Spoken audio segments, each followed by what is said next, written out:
भारताचे एक सार्वभौम समाजवादी धर्मनिरपेक्ष लोकशाही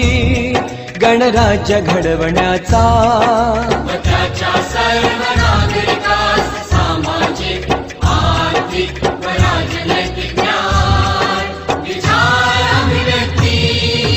विश्वास श्रद्धा व उपासना यांचे स्वातंत्र्य दर्जाची व संधीची समानता निश्चितपणे प्राप्त करून देण्याचा आणि त्या सर्वांमध्ये व्यक्तीची प्रतिष्ठा व राष्ट्राची एकता आणि एकात्मता यांचे आश्वासन देणारी बंधुता प्रवर्धित करण्याचा संकल्पपूर्वक निर्धार करून